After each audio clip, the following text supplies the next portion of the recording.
one or two more people to come into the room, I just thought I would emphasize for our online viewers, our online participants, that they have the opportunity to ask questions of the presenters that we're going to have shortly, who will be introduced as well shortly.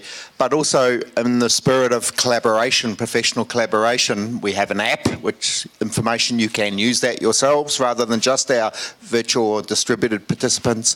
But also invite you to tweet, and the hashtag, if you're going to tweet, is on the screen there. OCC-17. So please engage both physically here in person, but also online as well, in the spirit of full professional open collaboration.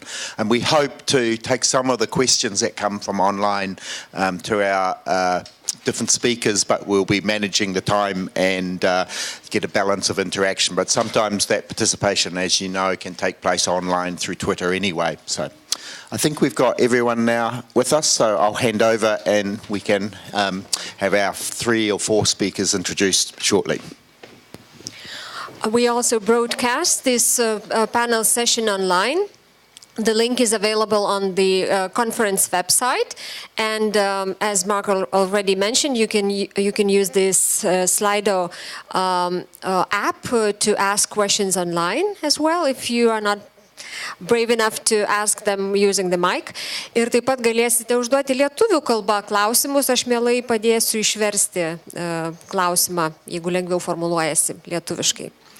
And now I'm very glad to invite Yves Puny, representing the European Commission DG JRC, Directorate Innovation and Growth, who is going to speak on digitally competent teachers in the area of open education.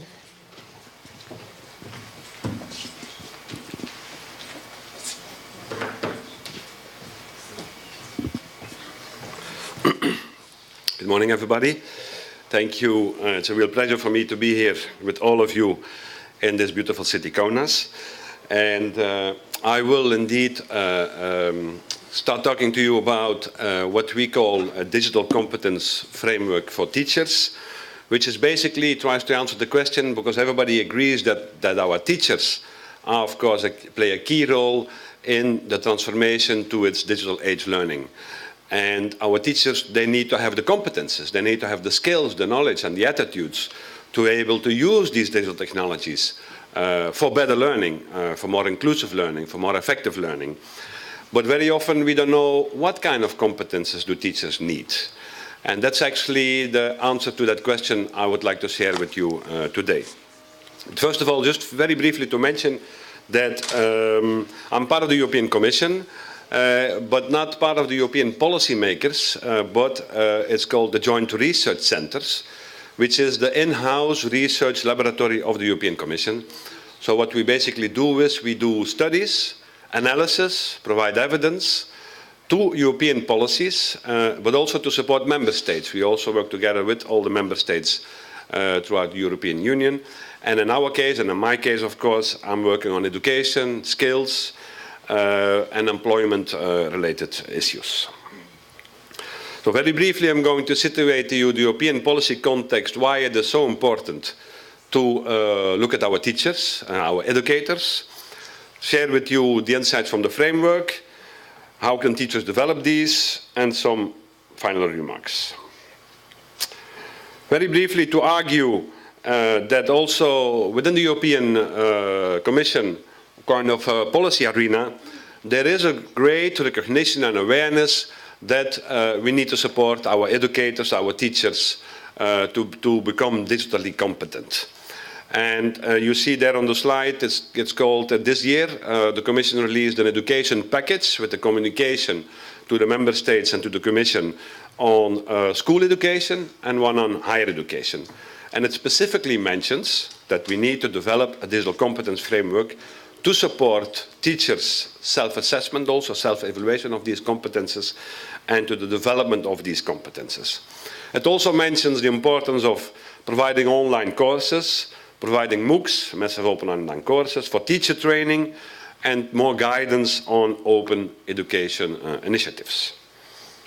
And there's more. There was in 2015 also what we called the renewed key priorities for European collaboration in education and training, because I have to just emphasize that in terms of education, the European Commission does not have a legislative power.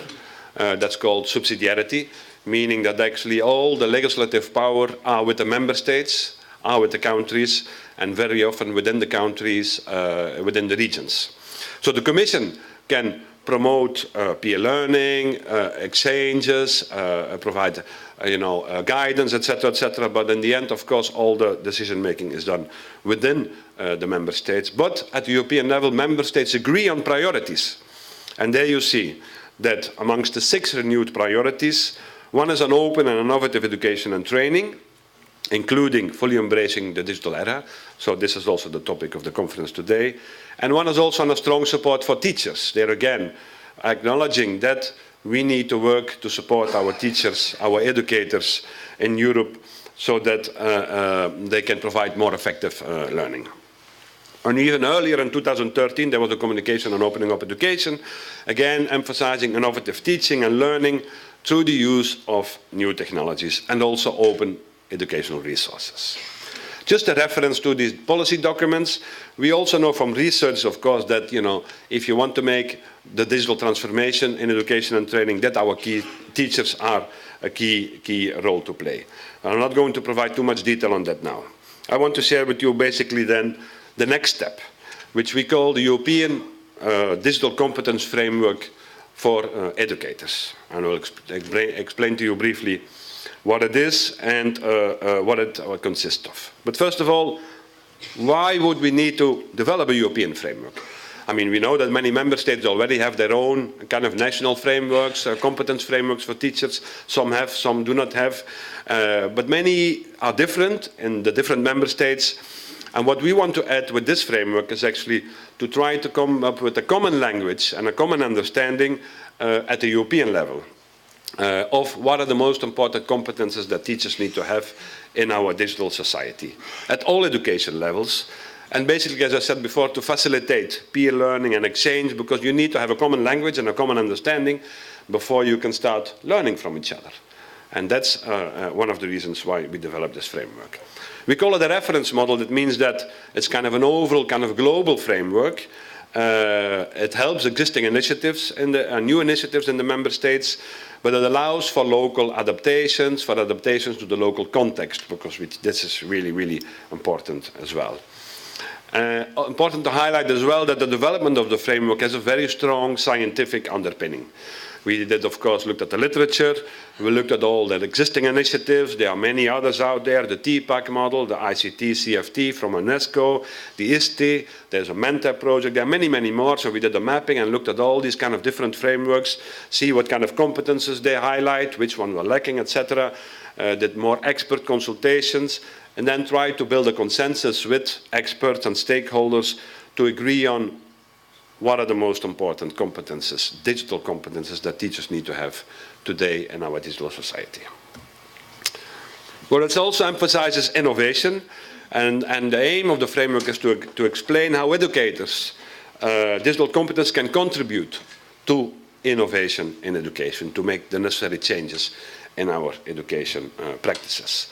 It allows to understand also where teachers or educators stand, so what's their level of digital competence today, and then allows to develop training materials and CPD, continuous professional development activities, to help and boost educators' competences in the area.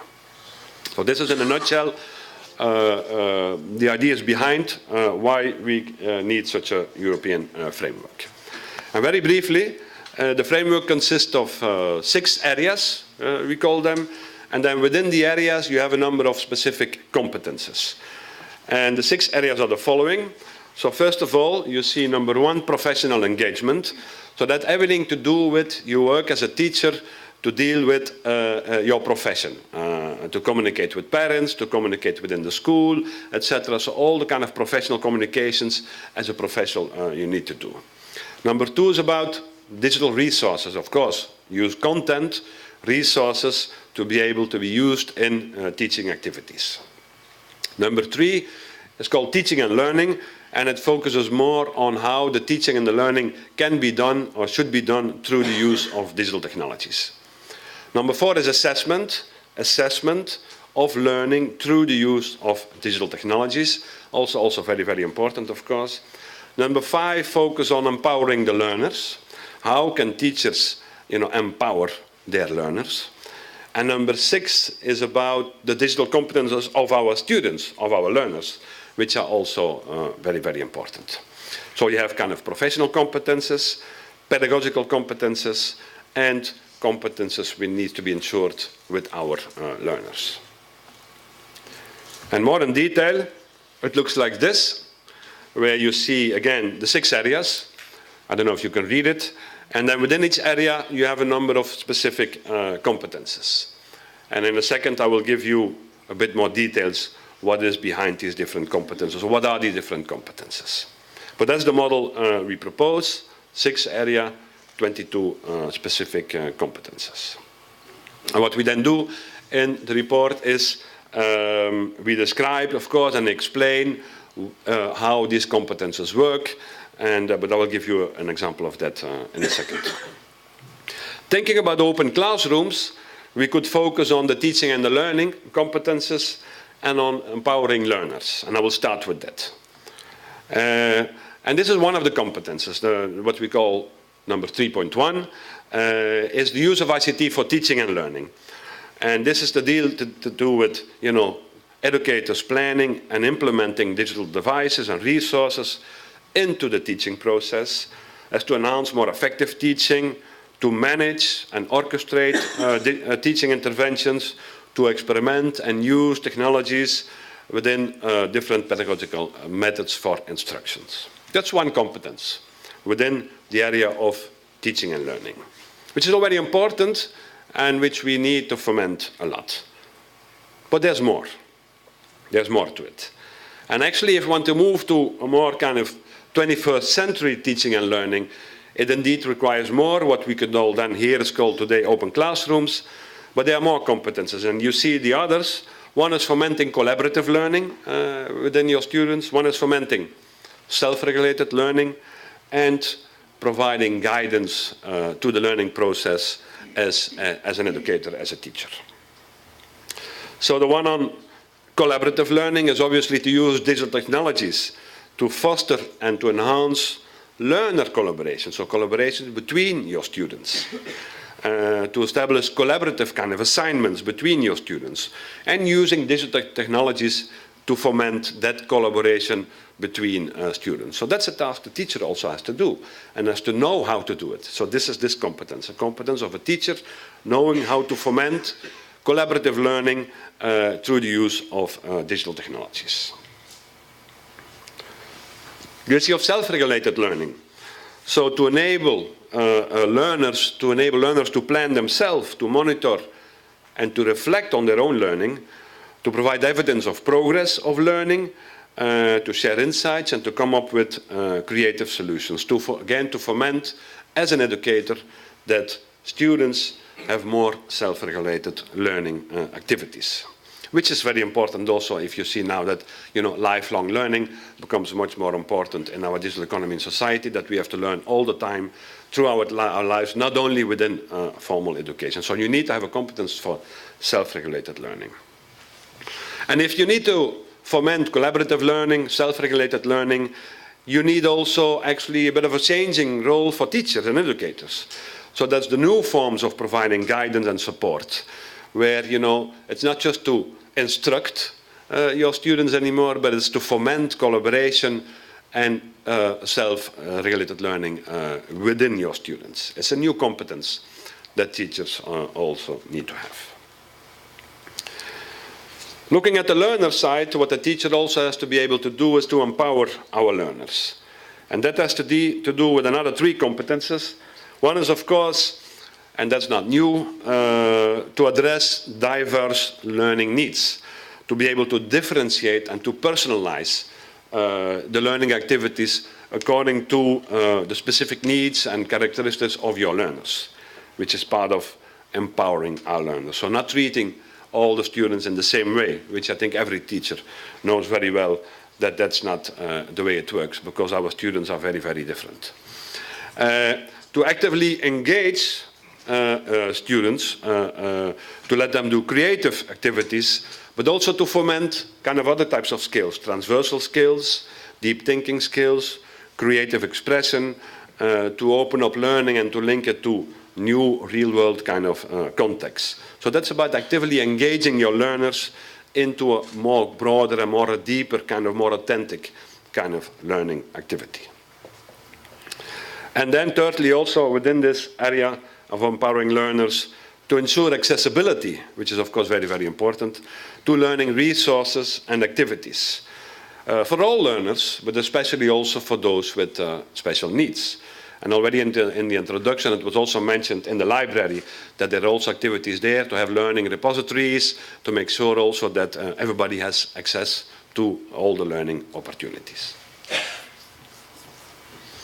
So that's about these two areas, teaching and learning, empowering learners. But we would like to argue that, of course, there's more if you want to have a more holistic kind of view on the educators' digital competences, which means that we can also go in the other areas. The first one where I mentioned professional engagement, which means to open up communication and collaboration strategies within and beyond the organization. So that's about organizational communications, what teachers also have to do. I have to communicate with other teachers, with school leaders, with parents, etc. So there again, we can rethink and use a lot of digital technologies to do that in a more effective and a more flexible way. It's about professional collaboration, teachers collaborating with other teachers. There again, you can use digital technologies to do that more effectively. It's about, and I think it's very important to include that also, what we call reflective practices. Also enabling teachers actually to think about their practices and to think about how to improve their practices, which is part of a professional kind of, a good professional should be able to do. And obviously, continuous professional development, training, that you can also do now a lot through digital and online channels. So that part of CPD is, of course, also an important part of the educator's professional competences. So these are the four related to professional engagement. Then we have, obviously, digital resources. Many people focus on digital resources, and these are, of course, very important to find specific digital resources, content that teachers can use in their teaching. But also to manage these resources, to share these resources, to know how to protect certain things when students get involved. And to create and modify digital resources, because that's the fact also with open educational resources, that it allows to modify, to recreate, etc., to share again. So these are important competences related to digital resources, finding them, selecting them, creating and modifying, and be able to share also and to manage the whole wealth of resources. Assessment, using technologies for innovative assessment strategies, but it also now more and more try to analyze evidence. When students go much more digital, they leave a lot of traces. It's called learning analytics. And it's also a task for a teacher to be able to understand and make sense of that information, of learning analytics, and to analyze that evidence, to spot where students are good at, where are their weaknesses, and how to improve that. And also to provide feedback to students and to plan for that feedback. These are the three ones related to assessment.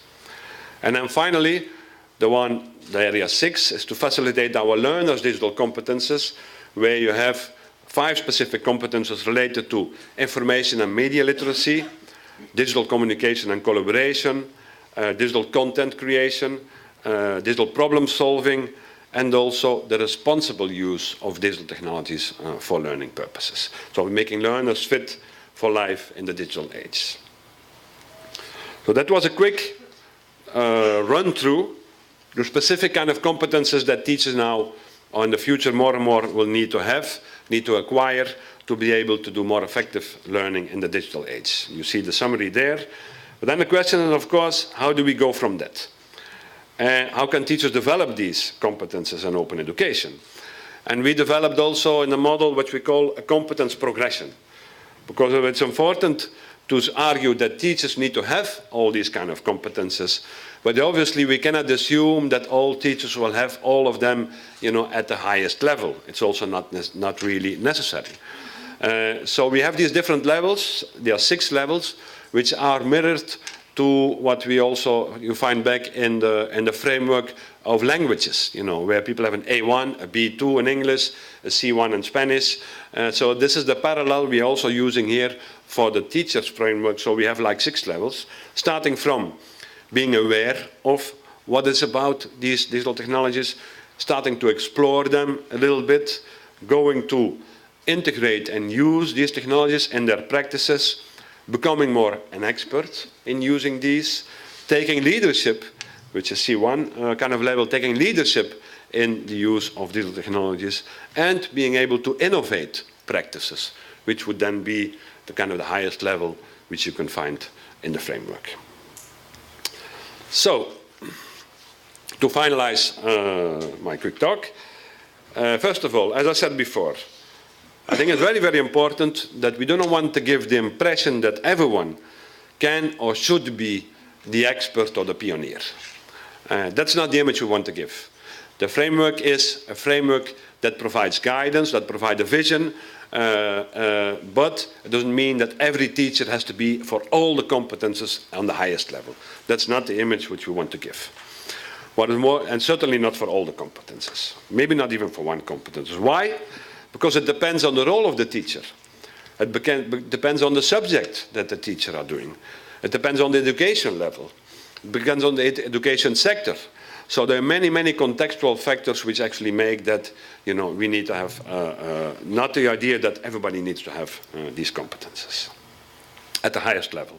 As I said, also it's a reference framework, so it allows for flexible adaptations, because it's still relatively broad and generic, although specific, but still it can allow for local adaptations and specifications, depending on the education system. And if you see the descriptions of these specific levels, what it also then allows for a system of self-evaluation, which teachers can self-evaluate what are their strengths, what are their weaknesses, and then, and this is the most important thing, to look for training to improve their proficiency levels in certain competences. So basically the idea is an improvement model. It's not an excellence model. Depending where you are, you can always look for improvement, and that's the idea behind these different levels. This may also allow, of course, for monitoring and measurement at more aggregated levels. If you start measuring the level where the teachers are, you can understand at school level, within a school, as a headmaster, where are the competences of my teachers, where do they need to improve. You can also do that more at education system level as well. And finally, as I said, we also have more work on, well, I didn't say it, but we also have more work on what we call digital competence frameworks. Because on the one hand, I specified the need for digitally competent learners, and for that we have the more elaborated model which is called DigComp. And if you Google DigComp, you can also find it, which is a European digital competence framework for citizens, also to be applied to learners. We have one for organizations, so not only the teachers, not only the learners, but how a school as an organization can actually improve his digital competence. That's called DigComp Org model. And we're also developing now a school selfie, which is actually a self-assessment instrument for schools to enable to understand for themselves where are their strengths and their weaknesses in terms of the use of digital technologies, and then again to look for an improvement process. And we also have more work on opening up education for higher education institutions. You see the key terms there in red. You can look them up in Google and you will find all the information related to all these projects. And with that, I think I will have to finish. I just have to mention, very important maybe, is that this report on the digital competence framework for educators is going to be published very soon, in the next 2 weeks, by the end of November. You can find it there on this link. You will also probably find some information on Twitter about it, but it will be released very, very, very soon. Thank you for your attention.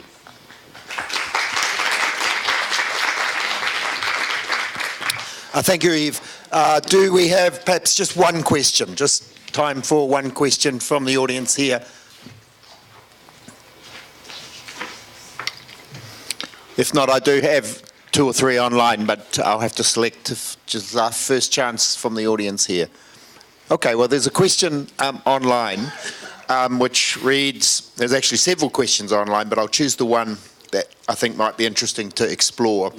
Do we need a framework for digital competence for educators, or just a framework for competence per se?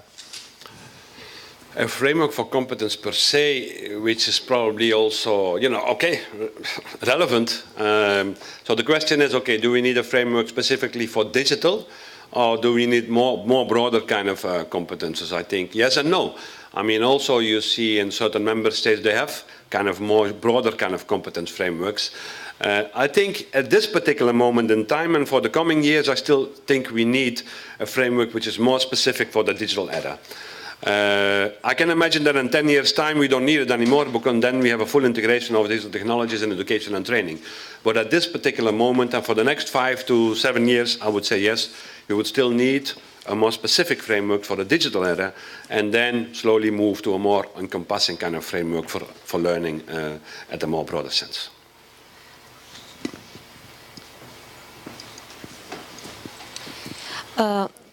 What do you think, why all levels of education were in one framework without some more exact differentiation between them?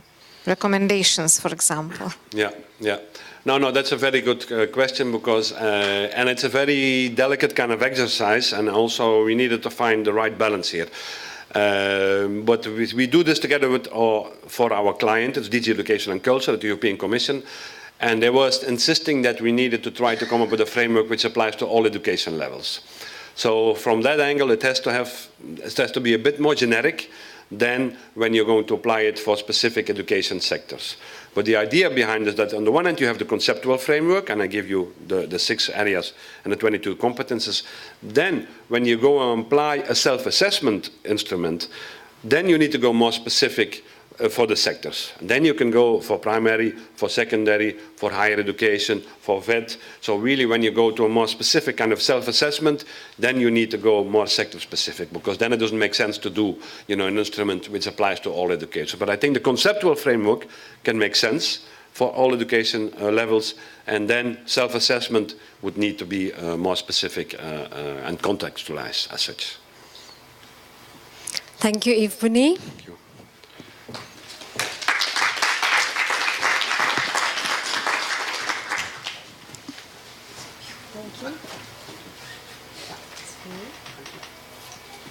And now the time is for Alan Bruce, representing Universal Learning Systems from Ireland and National Changhua University of Education in Taiwan. And his presentation is The Joyous Voyage, Situating Open Learning in a Fractured World.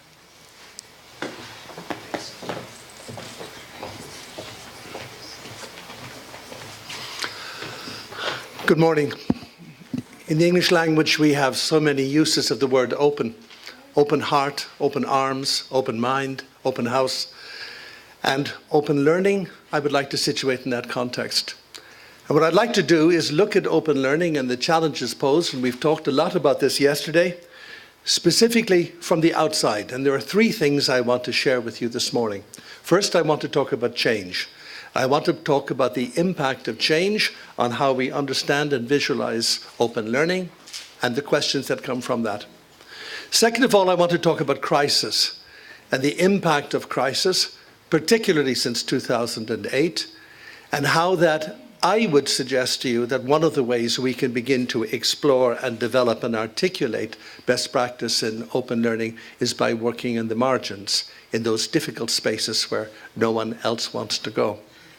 And finally, I want to suggest a bridge towards the social appropriation of knowledge and competence and skill, and that bridge I would like to call the traditional word of citizenship. How does citizenship resonate with us as learners and as educators? And I think that may offer some clues how we move away from an econometric understanding of learning into something which is much more vigorous and real. You'll see some of the questions I start with when I talk about change and what is really going on. We have many of these things resonating in our minds, many images of a world that is very different from what we would have anticipated. Let's start with 1990, I think a date that resonates rather strongly in Lithuania. And in 1990, there was the production of a book, a famous book by Francis Fukuyama, just after that, called The End of History, in which Fukuyama posited that we had now reached the end of conflict and that the liberal democratic framework was to be the standard for all future. I rather found The End of History was somewhat premature in its announcement, and certainly in light of the past 27 years, this has been far from what actually has happened. And we are left with many questions, therefore, about what we want to do. So one of the things that resonates with me is something written by the great troubadour of American life, Walt Whitman. If you don't know his poetry, please immerse yourselves in it. And Whitman, writing in the high energy of the mid-19th century explosion around progress, writing 5 years before the Civil War that was to destroy the many aspects of American life, said, "Afoot and light-hearted, I take to the open road. Healthy, free, the world before me, the long brown path before me, leading wherever I choose." And in those lovely words, Whitman is summing up the American dream, the idea of open possibilities, of choice, of freedom. Is this what we mean when we investigate the dimensions of open learning? And I think there are threats. There are real threats as we stand here in 2017 to this concept of freedom and choice and openness. Rationality itself in many areas is under siege, from alternative facts to fake news. There is this resonance that somehow what we see is not what we see and what we know is not what we know. This denigrates the human potential to actually understand and shape and change the world we live in. There's a lot of fragmentation, the rebirth of all kinds of very dangerous things. And in a seminal essay earlier this year, George Monbiot wrote, Out of the Wreckage, how do we make sense of this? And he actually asserts in this that human beings do, and this is a positive note, have a unique capacity for altruism, for empathy, and for collective education. And I think this is something, because I feel that the promise of open education, the potential of it, cannot be fulfilled without a parallel emancipation from the strictures and modalities of neoliberalism. I hope I've nailed my colours very clearly to the mast here. So let's look a little bit about the change. Let's look at the contours of this change and what has actually happened. Because our education systems and our learning paradigms are happening in a world which itself is transformed and is transforming. And if the change over the last 27 years has been dramatic, it is as nothing to what is to come. We know about the impacts of globalization. We know that employment itself is altered. So I decided to go back a little bit to 1994 and to look at what the OECD wrote in a report called Anticipating the Future. So take your mind back and look how they saw the future around policy change, flexibility, entrepreneurship. This is specifically in the world of employment creation, internationalization, and technology. Let's look at that future, which is now our present. We do have the potential provision of universal schooling realized. We see that internationalization is the norm, not the exception, as this university indeed shows. The technology is indeed pervasive, but not universally accessible. Flexibility is there, but is it that openness of which Whitman sings, or is it the flexibility to simply accept an inferior standard of life? Entrepreneurship is certainly questionable. And now we have these issues coming together when we talk about a world of permanent crisis. So I think we need to look at directions. And what I would suggest when we look at the open learning journey, it is about that adaptability and innovation, but critically about leadership. Where are we going? Why are we going there? Who will lead it? And system change itself. Because in our minds we may have a vision of something, but if our structures, our existing systems of employment, of ministries, of ideas are not on board, we are going nowhere. Michael Fullan talked about this being the chemistry of widespread improvement, and I think this perhaps gives us an important way to start looking at open education. either as a destination or as a starting point. For me, it's a starting point. You'll see the definitions here from both UNESCO in 2002, technology-enabled open provision of educational resources. You will see again Rory McGreal's works, reducing the knowledge divide that separates and partitions societies. Educators worldwide continue to face significant challenges relating to providing increased access. We know these things, and the partitions coming from Ireland have a particular relevance because these partitions of the mind exist and have been reinforced in recent times. And it brings us back, if this is what we talk about with open education, where is the public domain? Where sits the public awareness and appropriation of knowledge and its use for whom and by whom? I think we need, therefore, to name the elephant in the room. And these neoliberal realities in education have caused particular emphases that, to me, are dangerous and risk-filled.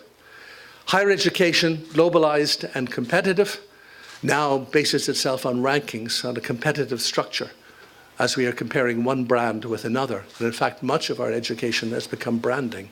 Where we go and how we got there is something else. The marketization of higher education, the commodification of learning, the persistence, either formally or informally, of strong notions of hierarchy and elitism, access more and more restricted, privilege more and more dispensed to the few. Even in education now we hear of mergers and acquisitions, the rationalization. If this happens to structures, what happens to thought? Is this where openness rests? And finally, we have that resounding phrase, echoing through the words of Whitman, of social justice. I think that it is possible to have innovative, sustainable education based on human needs. And some of the things that coincide with the open learning venture and its wonderful technological potential talks about learner-centered, competence-driven, as we've just heard, but community-focused in understanding what communities are. That pervasive technological presence which is internationally grounded, which is collaborative, which comes back to that wonderful sense of curiosity. Why are things as they are? And I think that brings us, when we talk about change and how we position ourselves to face coming change, to talk about open alternatives. And I think here clearly we need to name these. This is about access and rights and that beautiful, much abused word, empowerment. I once worked with a state organization in a dim and distant past, where the chief executive once said he firmly believed in empowerment within appropriate limits. Think about it. Openness creates challenges for established structures and assumptions about teaching and learning. Openness is continuously negotiated. And the 4 dimensions that Catherine Cronin in Galway University has talks about balancing privacy and openness, developing digital literacies, valuing social learning, and finally challenging traditional teaching role expectations, something which we need to explore. This is change. Let's look a little bit about crisis and its dimensions. And crisis has resonated in many ways in many countries, particularly in Ireland. There's the sense that we have gone through a crisis in 2008 and we have now emerged and it's plain sailing. Rather than seeing that maybe this crisis over the last 9 years was but the first chapter. Those who think they have emerged from it may have simply emerged into another swamp on a much more complex journey. Other countries where I work, particularly in Greece, as you know, have not emerged at all. And I want to come back to that and talk about my examples. Globalization is not just pervasive, it is accelerating. And this crisis, which is not complete, brings into very sharp focus issues around stratification and inequality. The labor market transformation of zero-sum contracts, zero-time contracts, of casualization. One of the great Irish contributions to this, as you know, has been an airline I think has some relevance in Kaunas called Ryanair, okay, which even in recent months shows the difficulty of deregulation. These are things, these are images of something which has changed and where there is an assault on inclusion, but also an assault on what we used to know as standards. So this brings really serious questions around integration and assimilation as we move forward. In this transformed world, we no longer have the certainties we had. And unfortunately, there will be no return to normal. There is only a progress towards something new. I love quoting the work of Mike Davis, professor in UCLA in Los Angeles, who's written a seminal text called Planet of Slums, and he talks about the future being one dominated by hypercities of 20, 30, 40, and 50 million people. And in these laboratories of human intensity, communication will take place and learning will occur in ways and in manners unknown to us at present. This constant connectedness, this constant awareness of the other, either in real terms or virtually, is our future. So we need, therefore, to talk about another open dimension, an open bridge. And this, to me, is a sense of moving beyond rhetoric and hyperbole into something else where we demystify open and bring it back as something which we can appropriate, which we can probe those contexts and patterns in which we learn and in which we teach. And we relate that unapologetically to the social economic milieu around us. And I think that bridge is something between access on the one hand and citizenship on the other, which I'll come back to at the end. The other beautiful thing about a bridge, it doesn't just go one way. It provides communication and contact in two ways, so learners can contribute as equal partners in this process. But educators learn the responsibility of leadership and guidance as they also are learners in another way, looking at that valley with the dark and the light.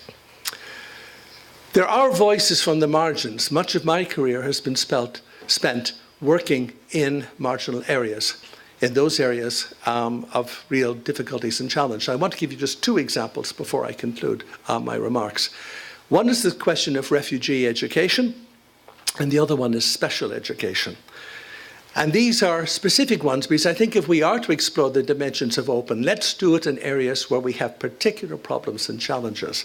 Refugee education is, to me, something very important. As we know, the refugee reality in Europe is a burning question and a very, very problematic space that we've seen over the last 3 years in very intense forms. The legacy of the destructive wars in the Middle East, of impoverishment and catastrophe in Africa, are beating on our doors day by day. And we cannot pretend it's not there.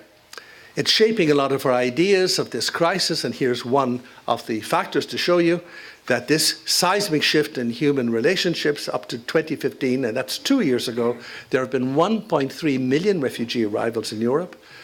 140,000 of those are children under 14, 62,000 children between 14 and 17, and you will see that how many came by sea. In 2016, it was 6,000. I'm sad to tell you that's now up to around 9,000 who've actually drowned. The majority coming from Syria, but many more, and the reaction in Europe has been, to be kind, mixed. And we've seen all around us the growth of resistance and xenophobia, and let's blame the victims for their own problems. I'm very proud of one thing in Ireland, that we are the only country in Europe without a xenophobic, nationalist, anti-immigrant organised movement. And I think that is maybe a tribute to the immigrants we have and the way we've been able to assimilate, particularly from Lithuania. This is important because when we look at this, a colleague of mine, Imelda Graham, 18 months ago asked me for permission to go on a project for 1 month in a refugee camp in Lesbos. Imelda went. Yesterday she returned after 18 months. And when she went there, the mission was to set up and establish an innovative learning center in a refugee camp. This has been really important because when we look at the lack of provision of education, we were looking at the Greek official government response was, well, they can go to local schools. No, they can't because of resistance at a number of levels. Also the fact that children are not simply there to learn in another school, but they've been through this traumatic journey. Not a joyous journey, a journey of pain and of trauma. We needed to acknowledge that. We needed to develop competence. We needed to listen to the voices of the little boys and girls that talk about the horrors they have witnessed as they construct buildings, as they work with their hands, as they learn anew. We need to go from the formal teaching to creating bonds and links of hope and potential. We can't restore childhood, but what we can is restore hope and restore vision. Mentoring, models of best practice. All this has been an intense journey for all of us. The project in Lesbos, in Pikba camp, not in Moira, those of you who know Lesbos, was called Spaces of Hope. Started with early childhood learning. This is cascaded throughout the camp, turned into a support network for diverse learners with traumatic pasts. And I think this is something which we are still assimilating the lessons and something we still want to work with.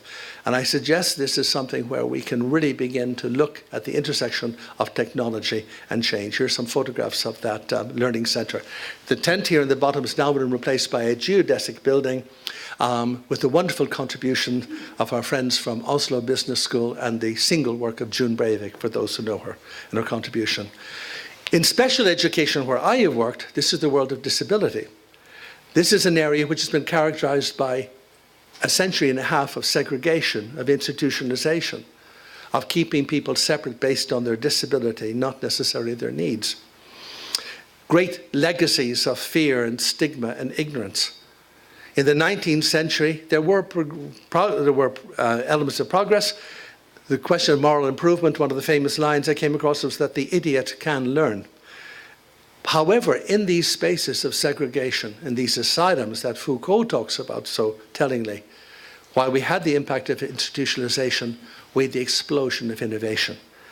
And in many ways, working with disability, working with rehabilitative education, one begins to find, again, great opportunities for new learning, a hothouse of innovation. Everything from special fabrics to Velcro to all kinds of new technologies developed in special education environments, pioneering methodologies. I think this is important. We often forget that Alexander Graham Bell, who gave us that wonderful device we are all addicted to, was actually a teacher of the deaf. But one thing I came across in our work here was the words of Louis Braille, as we all know the Braille system. And writing in the 1830s, he said, access to communication in the widest sense is access to knowledge. And that is vitally important for us. We do not need pity, nor do we need to be reminded that we are vulnerable.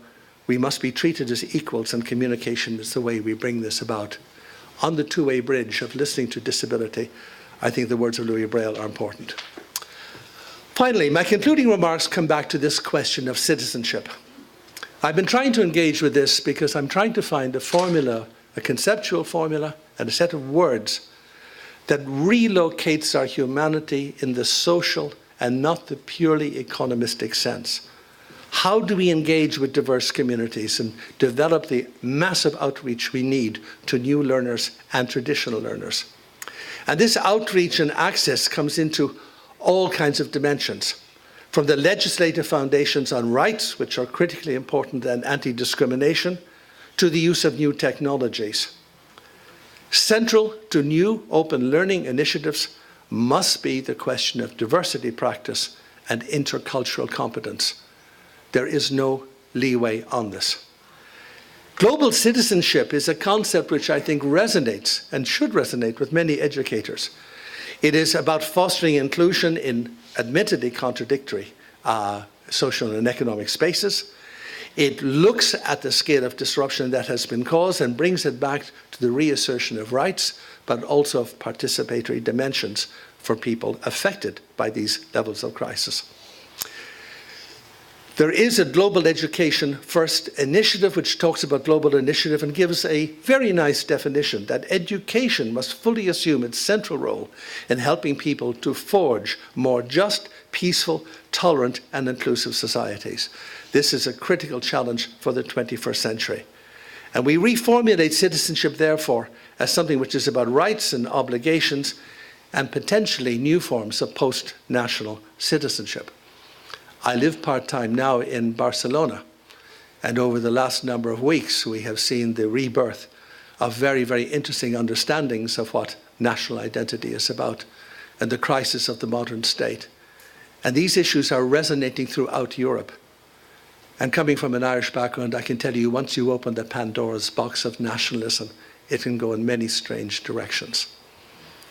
Inclusive global citizenship in learning systems, therefore, I would suggest to you something we can talk about, that the changes shape how global education addresses the challenges we have around prejudice and discrimination or even remoteness, that we bring back innovation and vision as a central element in what we do, and more importantly, why we do it.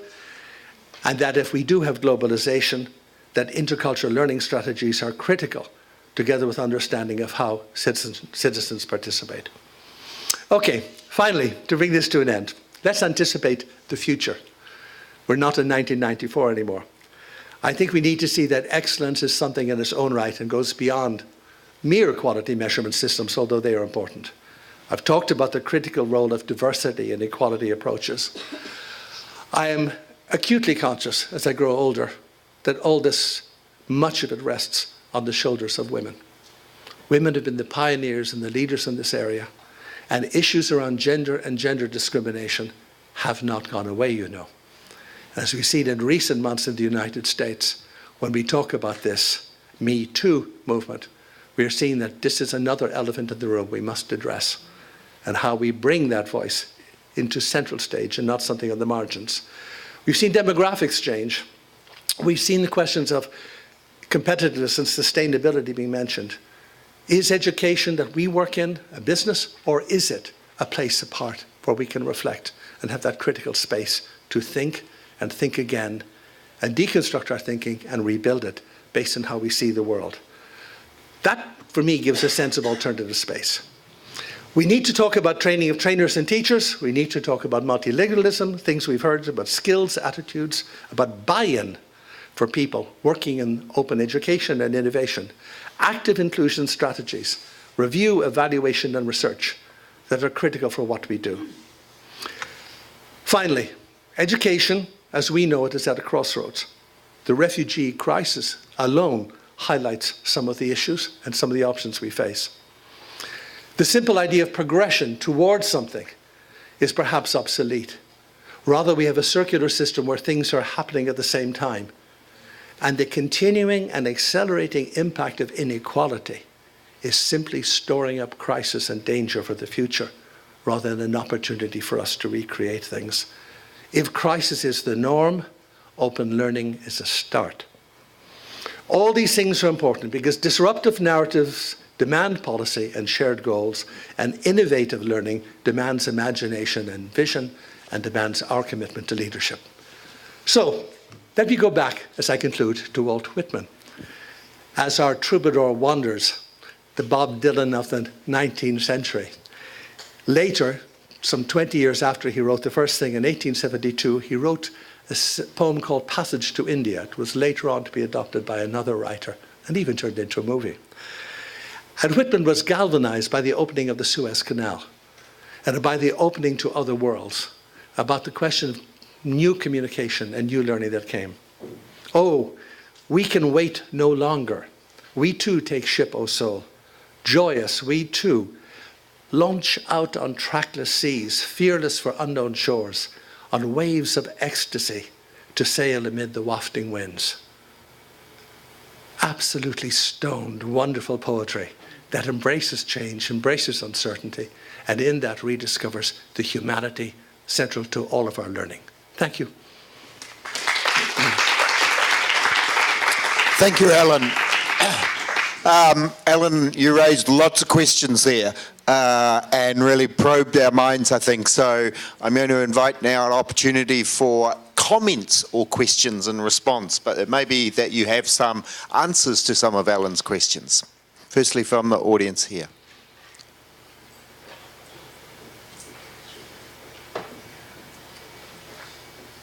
Don't be shy. This is called teacher wait time. Someone will ask a question.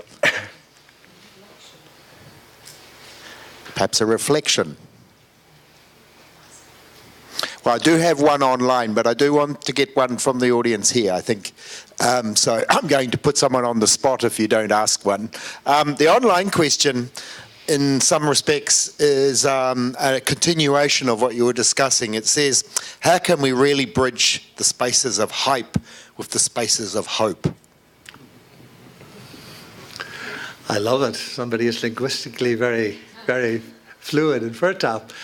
I think it is very easy to dismiss some things as hype. And I think it's been really quite important. I think that when we talk about open learning and technology, There's a certain amount of hype because there's an excitement and there's an uncertainty. But I think some of these things are talked up, and we have very often a concentration on the latest fad or the latest trend. I think understanding that things are important and they're cyclical and they're really, when you discover it for the first time, it's wow. Anybody with teenage children will know that very often the hype, when they discover something for the first time, we were there once. When we get experience, it's not that hyped. Hope is different. Because hope is not, to me, and I think the question is a very good one, something which is facile or shall we say, unrealistic. It is based on a sober analysis of facts and information. I would be very hopeful. I think Monbiot indicates that in his essay. But how do we construct hope realistically? Again, and think of your sternest critics. Think of your own children. What do you offer them? Bread or a stone? And I think that's the question where hope lies. Okay, thank you. Now here's your chance. Comment, reflection, question.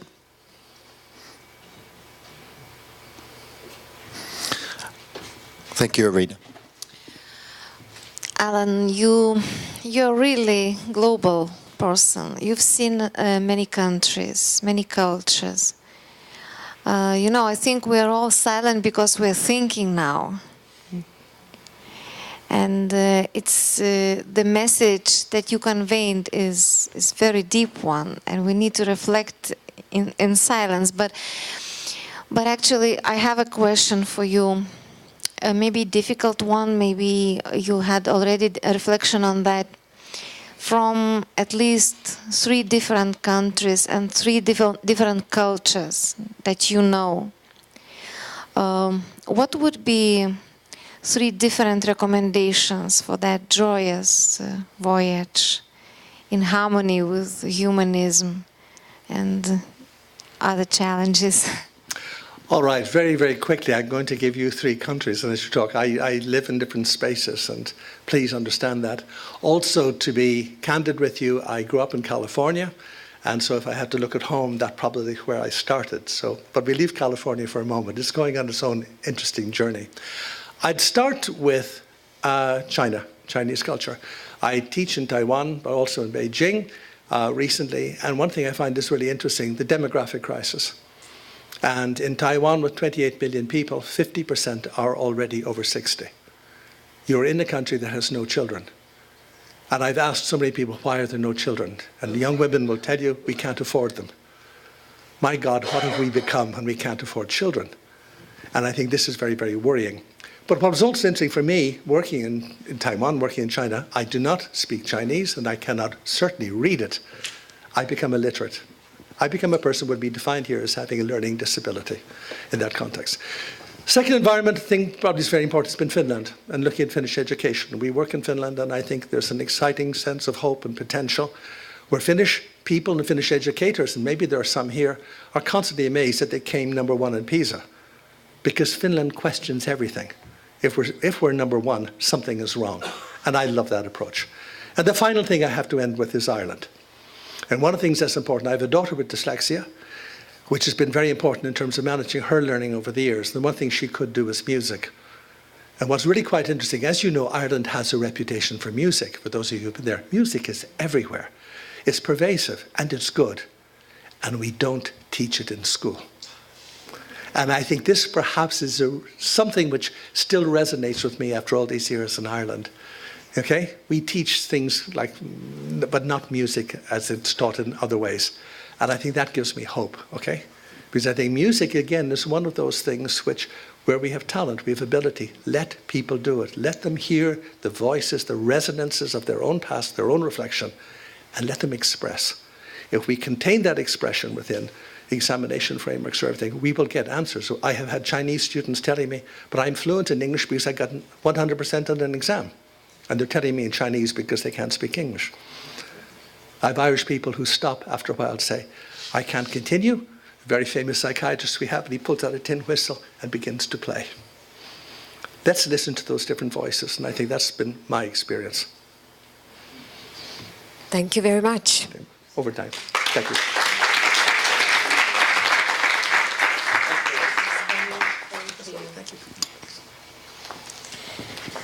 And now we invite Vaino Brazdeikis, the representative of Lithuanian Minister of Education and Science. And Vaino is going to reflect on the national ICT implementation initiatives for educational openness.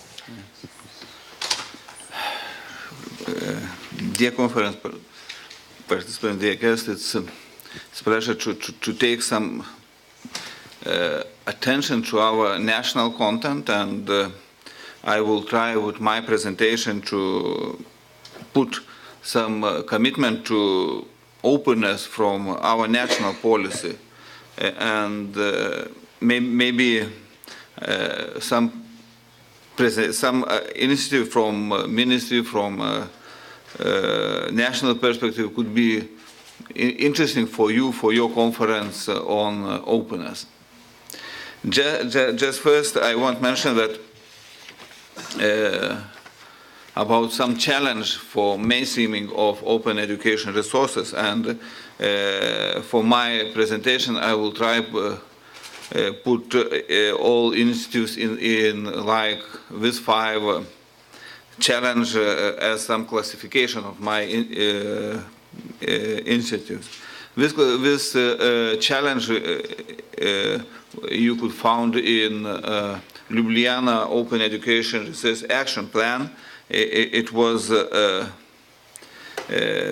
published in Congress website, and I want to mention that Ljubljana Action Plan was approved with our minister, and our minister Jurgita Petrauskienė took part in Congress, and she with our 20 representatives of different countries call on all stakeholders in education to implement this recommendation. And this listed challenge, I think, is quite important. First and second, what is here, I will put more attention in my presentation on capacity of users and access to resources, but of course it's very important as language and culture issue, changing sustainability models, and of course policy, supportive policy environment as well. If you look on first challenge, it's on capacity. Of course, for Ministry of Education, main user is teacher, and of course, in Eve's presentation was mentioned about DITCOM for Edu, because education sector are thinking about teacher. And in the main policy document in area of teacher qualification, it's now teacher qualification improvement concept, and this concept talking about information skills, teacher competence on ICT or on sharing information, etc. If you look on our more deeply some document, we had the requirements for teacher computer literacy programs, and here you could see that we think about 2 parts. It's one part technology part, some basic literacy technology part, like DICOM for Citizen. It's now, and other part is education part, how to put teachers on education competence. And this education ICT application competence consists in 2 components: education skills and managerial skills, how to plan ICT use. And we are asking each year about that our teachers in statistical reflection, how they feel. And if you look in data, it's approximately 80% of teachers are thinking that they are quite well on technology part, but only 45, something half of teachers think that they are quite well on ICT, on education part, on ICT, how to use ICT. And it's very, I think it's quite important to put more emphasis on pedagogical ideas on how to use ICT in education. technology, I think it's so or less in normal way. Of course, if you talk about initiatives, and it was quite a lot of support from ministry to not only on policy document, but of course on some trainings, and we had quite long period of structure fund projects, and we made a lot of courses. Like we made in our center made courses for education part in Moodle, and it was distance learning course. Thousands of teachers try to finish these courses. We made as well some like Moodle, it's learning courses. We made courses for safe internet. It's quite a lot of quantitative number of courses. To other hand, of course, teacher training centers in regional, in education development center as well are working on these courses. And like it's quite very interesting data from survey of schools, ICT in education. It was survey made by European Commission and implement European School Net and University of Liège, and it shows that our teacher is quite well on participation of courses, and we are in the highest rate. It's in Europe, with like 2012, that only 68% of teachers said that they was involved with someone on another courses on ICT. But to other hand, if you look on some other statistical data, like how teachers are using ICT, and here as well is quite interesting that by self-reflection of teachers on data, they are talking that yes, we are more than 90% said yes, we are using ICT, yes, we are using internet for subject lesson, and I hope it could be maybe some data is not quite clear how they use. It's maybe only some like for some reason for presentations or for some like electronic diaries or just I don't know. I am not sure, but it's just a reflection. But it's very interesting that when you asking teacher how many of how you are using your experience, how you are open, how you sharing experience in virtual like communities, and here it's only 25% of teacher talking, yes, we are doing that, and it's I think for new development, for new initiatives could be main question how you be more open, how you can trust teachers, or how to encourage teachers to be more in virtual space with sharing information. Of course, maybe it can maybe help as well some mentor project, or just mention the comp model on self-assessment. I don't know, but anyway, I think we need to talk on some attitude of teachers, or on using own experience, on how we can be openness. Second challenge, access to open education resources. It's as well, I think it's quite important element of openness in education, and here we need I think to talk about three components. Firstly, we need to talk maybe about devices. If you are not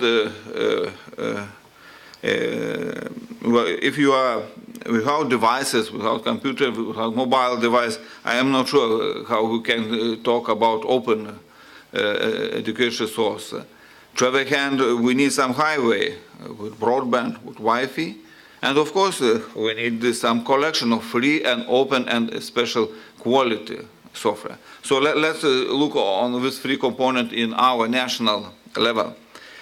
School computerization is from 2001, If somebody remember time when Adamkus, I think, with some companies, with Microsoft, whatever, said that we need a computer for school. Telecom and our Microsoft was very ambitious. Yes, we try to put a computer to school. And €1 million was invested in 15 years period. And today coming as well some budget resources, some structure fund projects, some money from parents, etc. And if you look on numbers, yes, we have now 88,000 computers at school. It's quite a lot. For 100 students now we have 27 computers. More than half teacher working place are and on device level.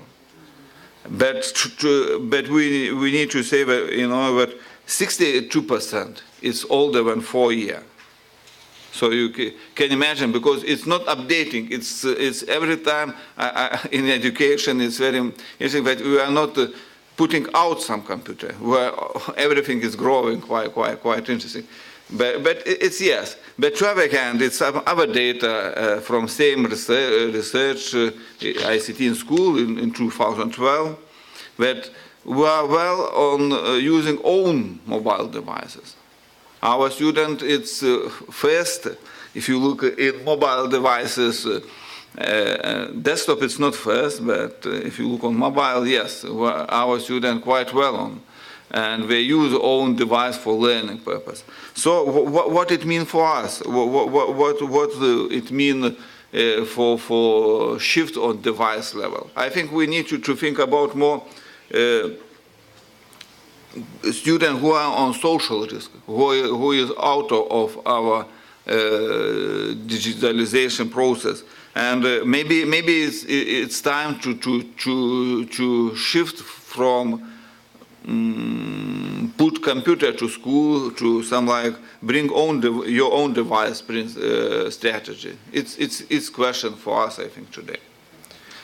Our initiative about highway, yes, highway is Lithuanian and it's quite well, and everywhere it's now internet, and you can use your internet in out of school. It's here Wi-Fi, everything is well.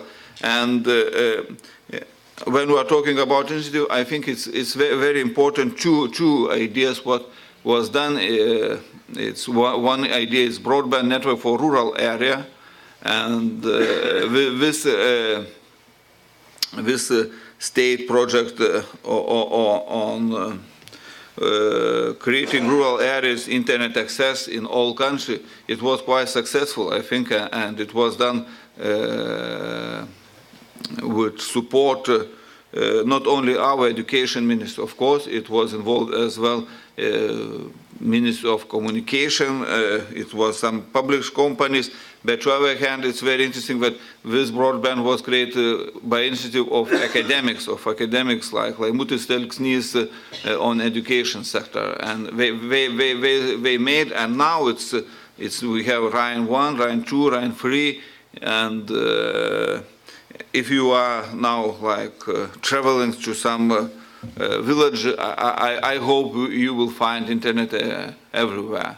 It's very, I think, important to access everywhere your open education source.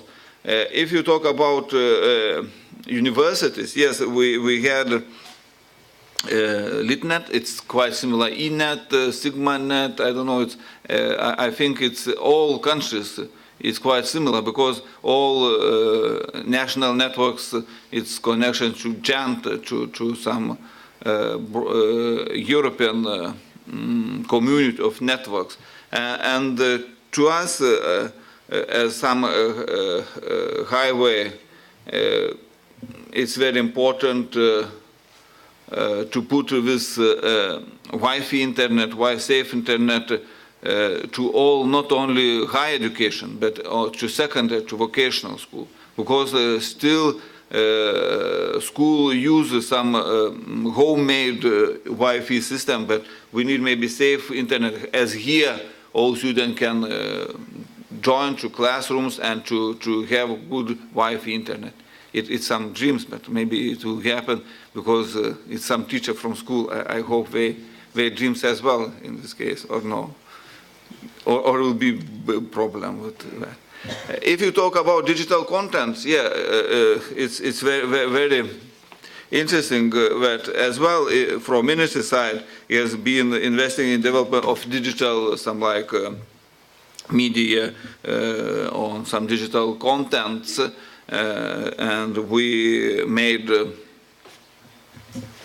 a lot of investment, and it's still now from primary, from secondary school as well could be put some money for that from student basket, from school founders, and our Education Development Center as well made a lot of digital content for schools, and we have some repositories. It's one of repositories, it's e-school or e-mokykla. In learning object metadata repository, we had more than 8,000 objects, and this repository's connection with European School Net Learning Resource for School repository. It's everything in SCORM. It's open for exchange between repositories. Of course, we had as well some Ugdymo sodas,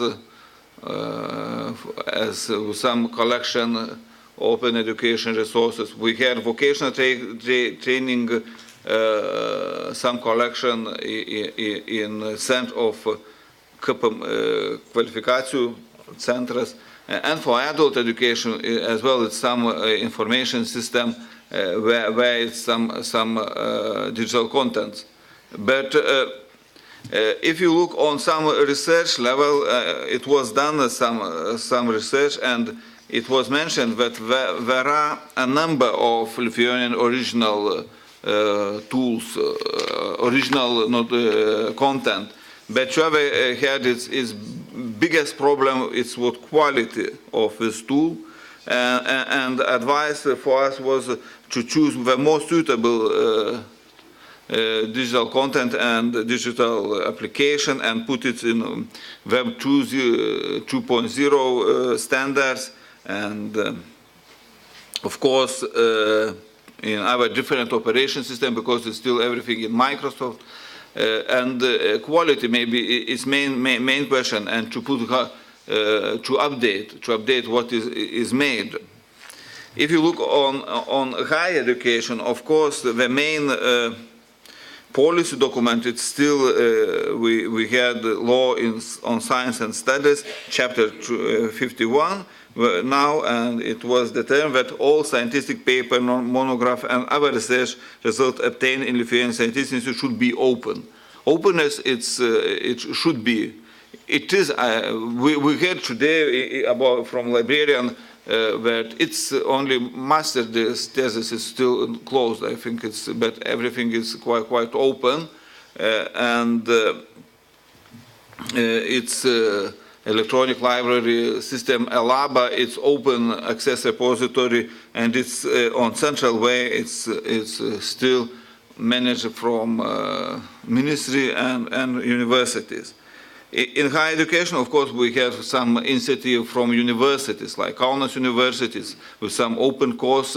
We know now Vytautas Magnus University is here. It's as well. They are doing a lot of research in ORE, and Irina made some research on open education Lithuanian. Besides, it's some like open initiative from Open Air and etc. It's a lot of higher education is quite very active. If you talk about challenge-free on language culture, I'm not stop here, because this challenge, it's not mainly are doing from, not mainly are working from ministry directly. It's more from universities, and they are working on semantic level or on resource language resource, on translation, on machine translation. If you look on culture issue, of course it's very important, but here is as well quite well are working virtual electronic heritage system from Ministry of Culture, Mažvydas National Library with Europena as well. They are working quite well. Last challenge I want to mention that Lithuanians do not have a direct policy for open education resource, and different ministries working on this field, and I think it's quite very important. And working in same field, show us openness. Of course, we need to put some stress and to talk more with business people, because business people as well, it's very, very important in openness. Like publish house, they are still on business sector. Anyway, and I think about some perspective results in openness. I think at first, in future, I hope our vision that all our teachers will actively participate in virtual forums, exchange experience, to be in this conference quite active from distance, and they will use MOOCs for some competence development. Of course, I think all students can be on mobile device and they can be everywhere on safe wireless networks and use open resources. Maybe it will be in future, I don't know, but maybe in 2020, 2030, I don't know. I hope. Thank you. Because my time as well is coming back. Thank you very much. We have no questions online, so here's your challenge. Question or reflection, and perhaps someone locally, so excellent. Hello, Gytis Cibulskis, KTU. You presented a lot of national initiatives on also developing open educational resources, repositories for open educational resources. Could you tell what is an average life cycle or lifespan of created educational resource, and any ideas how to keep the sustainability of those repositories so that open educational resources would get updated permanently? And yes, I mentioned that probably main question it's that everything we are putting in websites in everywhere, like everything is quite old-fashioned. Yes, it's true, because all projects are doing quite well on project time, but after project it's stop and it's not updating. And it's question how it can be done. I don't know. It's publish house or business sector. They are doing well. They are. If it's not work, they close. It's for us. It's hard question. Maybe we need some open community for that. And maybe we need to some people who will be putting everything, just some control of education, openness, because of course old fashion, old material, it's probably, how to say, užteršia orą, how it pollute ecosystem. It's a hard question for us, I think. Maybe here, maybe people from conference level could be some like, or maybe you could put some website for open resources in Lithuania. I don't know. It's question, because from ministry side as well, everything is more interesting to do in new way. It's not update. Yeah, it's true, but it's how you are doing in Kaunas that. You are well on that. I think it's a good question for further discussions in this yeah. session. Yeah. Another comment here. Thank you so much. Dana Godonja, Konos University of Technology. I would like to continue the question about the repositories, because we have a big number of distributed open educational resources. Are we planning in the future to have it in one place? And also it would be, I think the teachers would be very interested to have some semantic search in the international repositories as well. Thank you. Yeah, it's a similar question, and as was from Gite's side. I'm not sure. Some people are talking, when you are talking about one place and everything, it's very old-fashioned. We need talking about some like networking of repositories and how to put everything will be in, like you have said. Because I know a lot of teachers are now searching everything from Google. If it's not, if I need some math resources, I will put some line in Google and I will found. I'm not going to direct some database. I don't know why, but everywhere it's in all world. And I hope maybe we need to talk about some harvesting or some like networking of resources. And from ministry side, I don't know, it's some one of projects Loretta knows about Skaitmena, how maybe this project can help us, and we are discussing about how to put everything in the right way, but it's a hard question for us. And maybe you, I don't know, try to help us as well. It's a hard question, yeah. Maybe your conference will be some proposal for us. Thank you. Thank you, Vaina.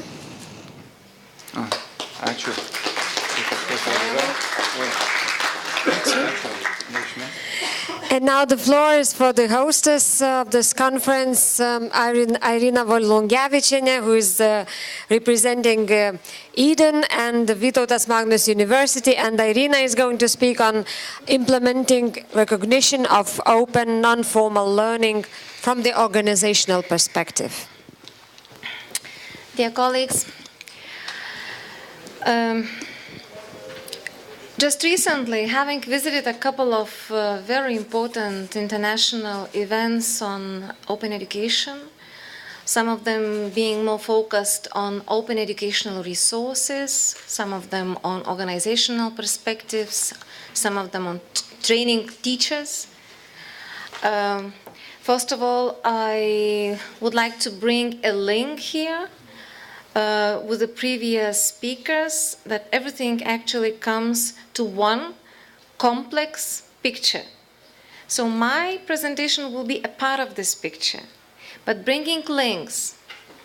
Why I focus on organizational perspective and more even on higher education organization. In Lithuania, it makes sense because recently 3 major centers have been established for teacher training. So actually they will be responsible for teacher training on all levels of education institutions. We'll see how this will be managed, but this is the idea that comes from the Ministry of Education. Also, open education needs to result in something. I'm a very pragmatic person. I like to see tangible results. So we need to have recognition on what we do.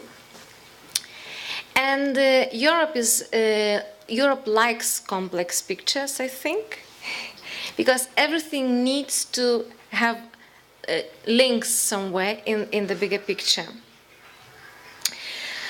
How do we learn today? If we go to English-speaking sites, especially to business sites and business training sites, we find out that we have everything there already. Everything is online. Business sites have expert courses, video tutorials. So if we speak English, and if we don't speak about formal education, higher, vet, adult or school, everything is online. And if you have money to pay the fees, so it's open. So Open education and open learning actually has a variety of formats, but I love Europe. Really, I'm very pro-European because I think that open education is the broadest concept, and when we talk about different other concepts, we need to think about the broader picture, and Europe does. We have preparations in Europe for open learning for decades. From Bologna process, from instruments and tools, from ECTSs, from recognition in traditional learning. So now we have to update, to change our mindset just to more open learning. And we find everything here. What is it for? I think it was Alan who introduced citizenship. So it is actually a part of our citizenship skills. Why do we work for open learning? Because we want to be more active citizens. We want to argue, to be participating, to be active citizens of our societies. We want more open management, more open government. We want to participate in decision makings, and we should, we must. This is our legacy. So we want transparency, participation, community development, which is the focus of it in professional community development. And we want that when we see written that we must be accessible as education providers, that we go for inclusive education, accessible education, and which for me is also a quality education. I think we must find a way to implement that. So higher education, adult, vet, and school must be accessible. This is our right. We can't exclude it. So we have to open our minds, and actually then we will reach openness. So we need to think, as also Helen said correctly, about our children, what future we want for them. We need to prepare them to find solutions for very important social and economic problems. Because today, when we see global issues, in my country, sometimes we think, why should we bother? We don't have, either funds enough or time enough. But imagine that some crisis happens tomorrow in our countries. What do? We address the global world. So we outreach our hands and say, help us. So that's why we must care about global world today. And we must be able to explain to our families and children what is happening and how, and to prevent one thing, destruction. So, challenges of integration of openness in education organization are major ones. We are not ready for them. We are preparing, and I don't think it is finite process. But we always have to think, step by step, what level of openness can be reached tomorrow in terms of management, in terms of transparency. We often hear from teachers, especially, also in my university, well, if we open educational resources, for example, if we open content, if we open our classes, so we give them away, somebody will use our slides. Or, it's primitive, but it happens. So actually, we need to discuss more and more and to bring more and more evidences that if people take our slides and teach, we must come to their lessons, to their classes, and see how they do this so that we improve our teaching tomorrow in our class. Again, it's primitive, but that's still existing. Now, do you have your mobiles ready? Please pick them up, or your, mobiles or computers. If you go to www.menti.com, can you see this address here? Please go online in your browsers and use the code 779986. www.menti.com. Yes, I will show you the code once more. 779986. 779986. 9986. Are you there? Okay. You have 3 windows open. Please insert 3 words, 1 word, whatever you wish, to describe digital and network society in 1 word. And I follow you.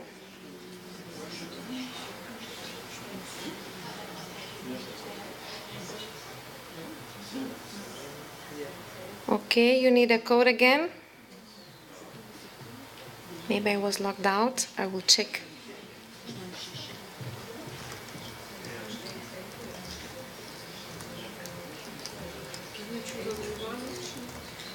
Yes, you may just have 1 word for that. 779986.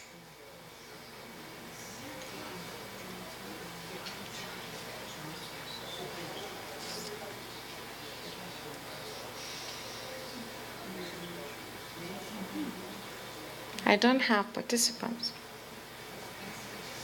Maybe technology doesn't work. Have you entered?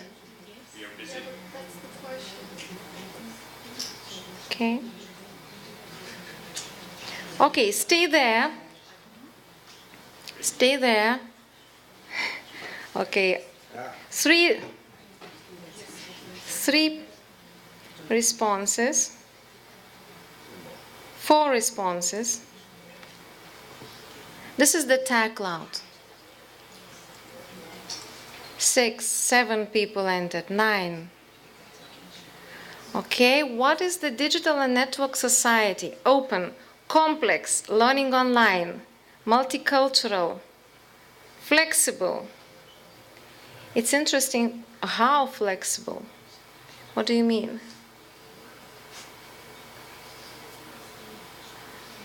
Personalized? Okay, so we have attributes. Open is the biggest one, flexible, global, multicultural. Okay, good. Some tests. Engaged, personalized, wide. I don't see mobile actually. I was thinking about mobile myself. There is? On the website. Okay. So, this is how we describe it. Let's move on. And now, I think you also have this, you are participating already in the second survey. So I have 19 responses. How does digital and network society wants to learn? So I have already 19 of you who answered. You need to select only 1, unfortunately. This is the technology that I use. It's a free version. So from anywhere in the world, learning on their own, in flexible time schedules, in flexible daily hours. You see, this is life. So whatever you choose, it is immediately on the screen. This is your decision, your description of the society, which is digital and networked. Okay, let's stop playing. And now let's go back to reality. So, do education providers develop curricula that meets the needs of such society? What we have seen is actually that in businesses, in companies, for commercial world, we have big offer.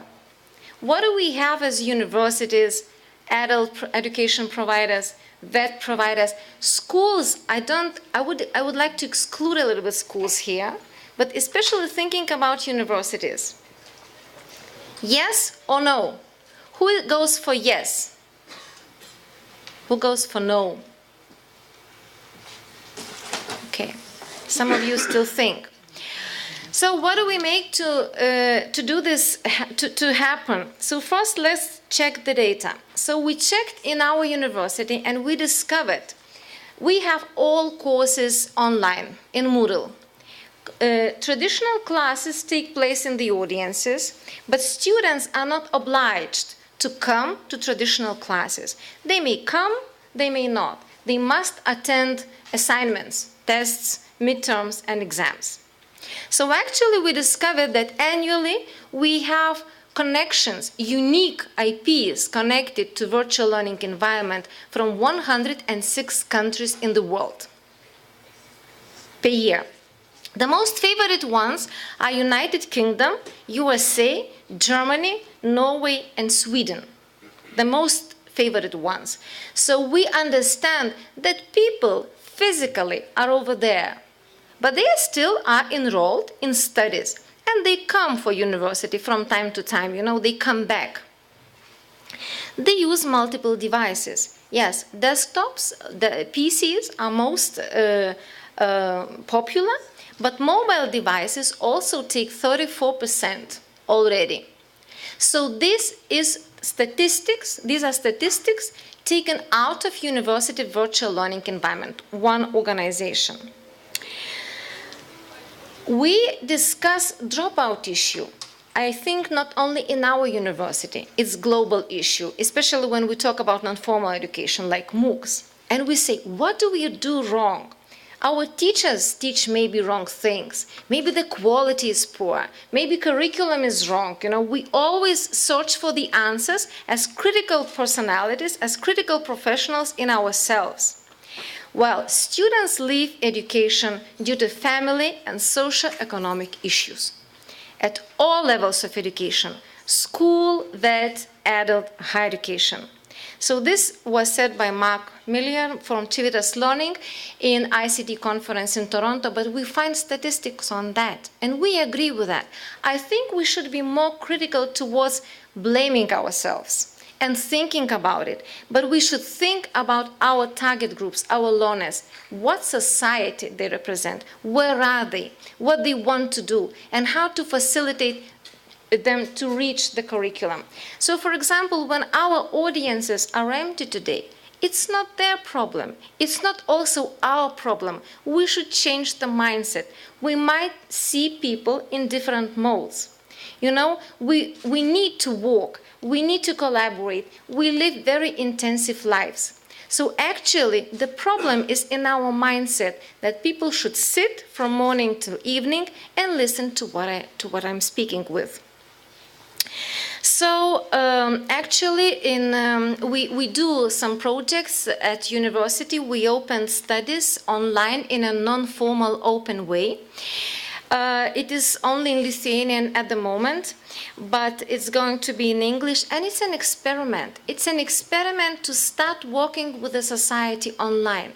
I think each education provider, if I speak about higher education, we usually are used to 4-year qualification studies, bachelor studies, to 2-year master studies. Yeah, people come to university and study. We must divide our studies into shorter, non-formal, online, maybe blended courses, and we must adapt them to the society needs, to match, our offer with their needs, with their ways of living. So, this is a suggestion. We also follow recommendations from Joint Research Center, from EVE Center, on validated non-formal MOOC-based learning. We don't say we must develop MOOCs. We don't know if they will be massive. Why? Before developing any kind of thing, we must think why, for what target audience, for what kind of size of audience. So actually we also yesterday presented Reopen project, that is a recommendation project to find solutions on that.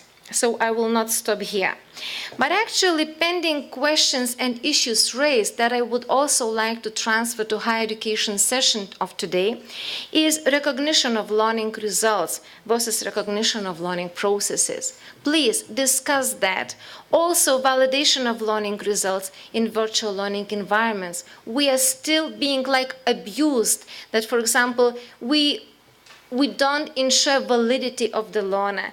Someone from all over the world can take an exam and it might not be the person that we should be identifying with. So actually this is the list of questions that I hope will be also addressed today. OERs, just very shortly, I want to mention to you. It's a difficult question, who should author OER? But when I listen, to the opinion that publishers make more quality OERs, I get angry. You know why? Because I think about long-term impact. So if we don't train teachers to develop OERs, to adapt OERs today, so who will be developing OERs tomorrow? So I won't go and use another survey, but actually, again, I should ask you, all of us, to think first of all about ourselves, teachers within an organization and community that we represent. And I think we need repositories, not one, but many of those. We need initiatives from organizations to support those repositories because it's embedded already in the activities, especially in universities, in colleges, in higher education organizations. Please help that adult and schools to cope with that. Maintain these repositories, provide editable versions of OERs, train your teachers through practices, and I think this is the way out. Yes, organizations meet a lot of challenges in doing that. That's why we have networks, national and international professional collaboration networks. And Ljubljana actually put very directive statements for the action plan and for implementation of those statements in member states. OER development and adaptation must be an integral part in primary and continuous professional development of teachers. So this must be implemented, and we must only support them. Okay, I see that we are out of time. So I just want to maybe advocate a lot for the reward and long-time achievement and long-time impact. So if we go for quick and very high-quality solutions today, we might increase the divide between those who produce education for us and those who use the produced education. But if we are all together involved, I think we are not only citizens, we are also professionals. So we must learn how to do it. So I think whenever, again, we see the initiative from the teacher, that the teacher wants to be innovative, to use technologies, we must gather together, we must find time to discuss that, and we must invest upon their professional development. So this is our priority in Eden. Eden will always be happy to support it. I know the team is here, and we already confirmed during our EC meeting this in the previous days. So who should author and develop and adapt OER? My answer is teachers and learners should, with the help of commercial publishers who would leave completely open licensed, editable versions for us, for the state and for the community. Of course, we have a lot of things to consider, but I think they will be discussed today further in other sessions. Thank you very much, and sorry for taking maybe longer than expected.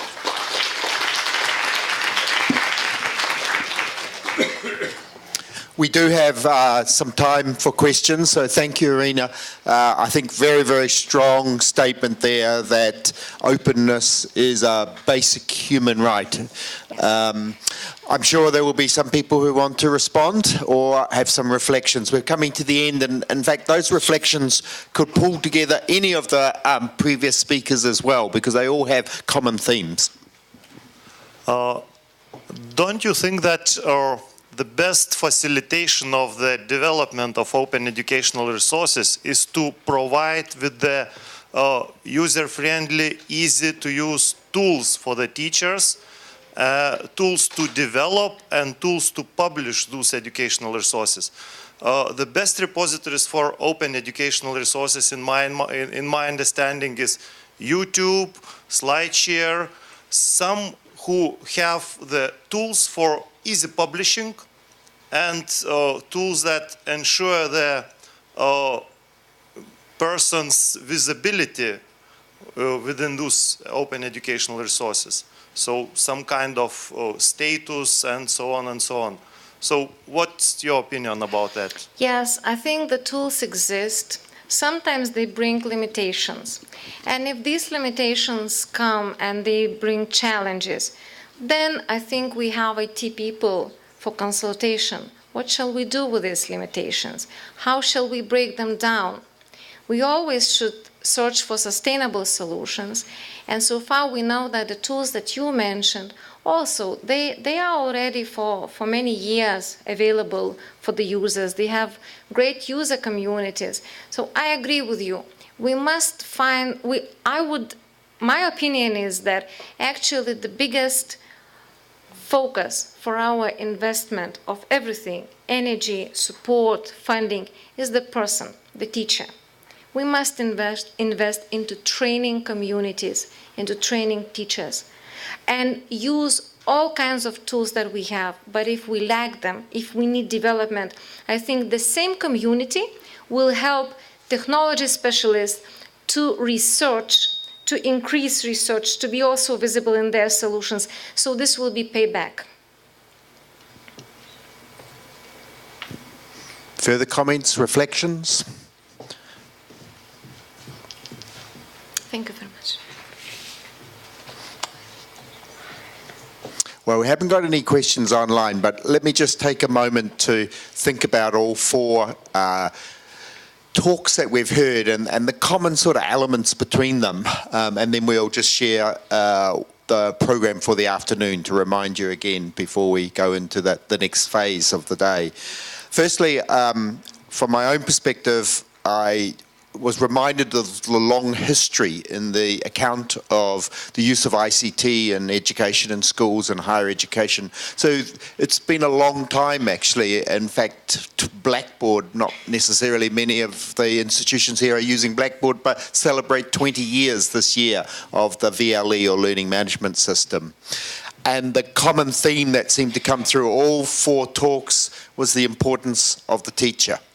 A long history, and throughout that history, one of the key takeaways, if not the single most important takeaway, is the importance of the teacher. But I also took from the talks, and Alan in particular challenged us, I think that the teacher needs to understand when to use, but also when not to use the technology, because there are occasions that we need to be able to critically read the technology in a more societal sense, if you like. And in that regard, teachers are not just educational workers who are delivering a curriculum, and openness is about producing and constructing and contributing to that curriculum, rather than just having it delivered, if you like. Change was a theme that came through, and I think another takeaway for me, in their different ways, that change is not benign and that change is a fluid thing. So in the digital competence framework for educators, you've acknowledged the flexibility that was required, the adaptability and customization for local contexts. And as I said right at the outset, Irina really made a very strong case about how openness is a right. It really resonated with me, I have to say. Particularly because we tend to forget, and we did hear about the importance of basic infrastructure, which is one of those things, if you don't have access to the technology, actually many of the things we talk about are almost theoretical. So we heard a little about your own challenges here in access, but the reality in the most recent data is 52% of the world's population yet to have access to the internet. So openness extends across national boundaries. And I guess I'm going to borrow Alan's bridge metaphor just to pull together a few final comments. If you have any further reflections or comments, I think we have a little bit of time, but we'll just see. The first, using the bridging metaphor, is I think we have to bridge the connected still with the disconnected. And that being a basic human right.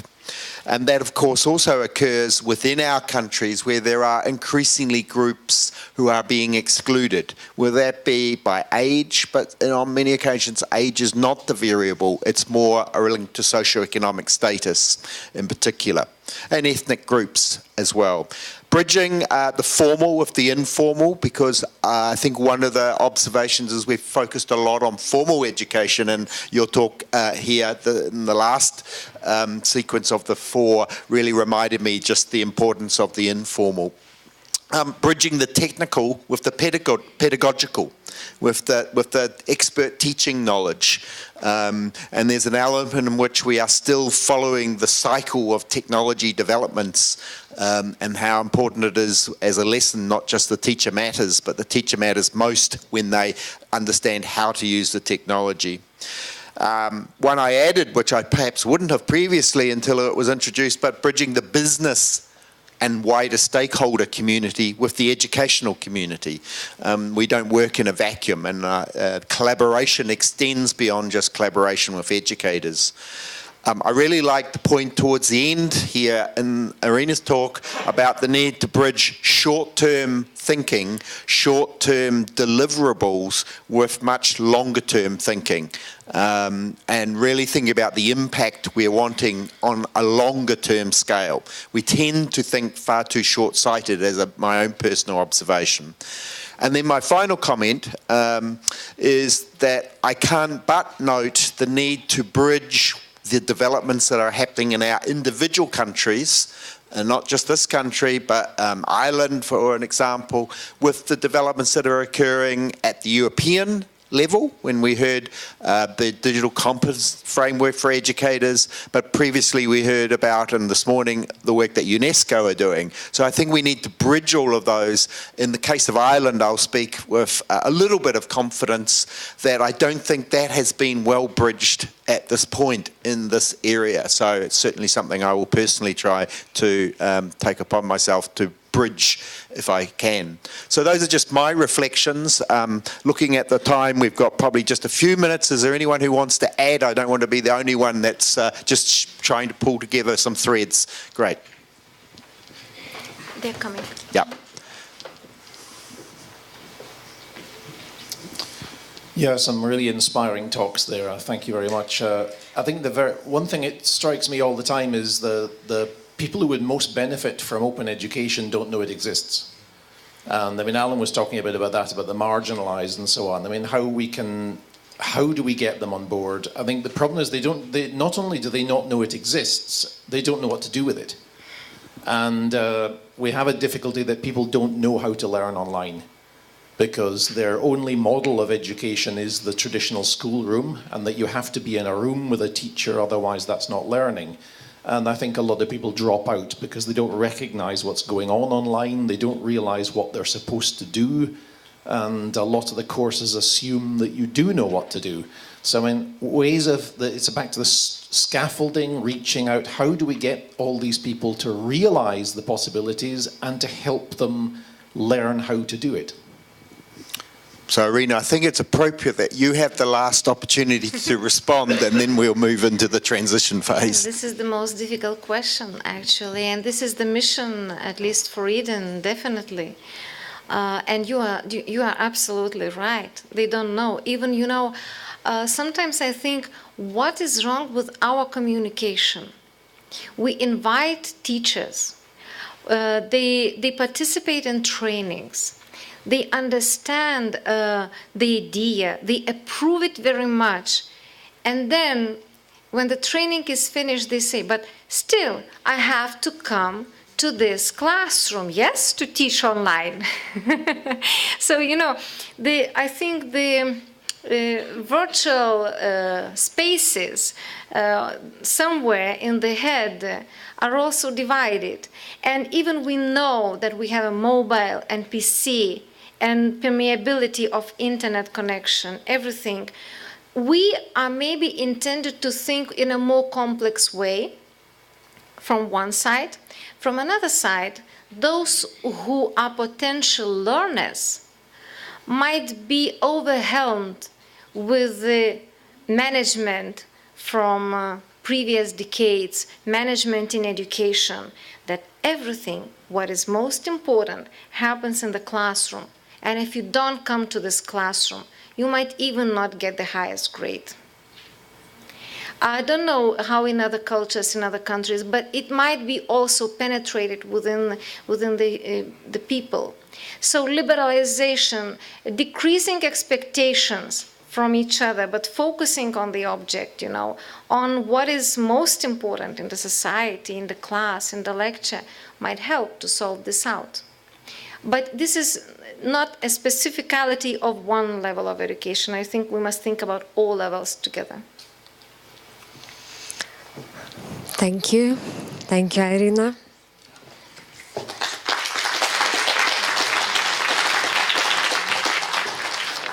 And we are quite good on time. And we start our group sessions, at 1.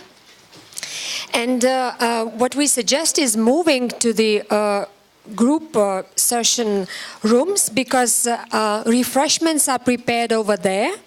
That means you can go right after we finish here and find all the refreshments there.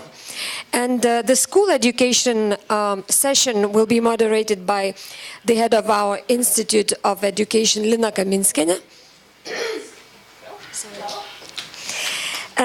The higher education section is moderated by Wim. Yes. The adult education section, where I'm also going, is moderated by Sandra. And the vet section is moderated by Genutė Gedvilėnė. Yes. And you see the rooms, the numbers of the rooms of all those 4 sections, and we suggest that you move slowly over there and refresh yourselves, and then have this session till 2:30. We have poster session from 2:30 to 3 on the 3rd floor of this building.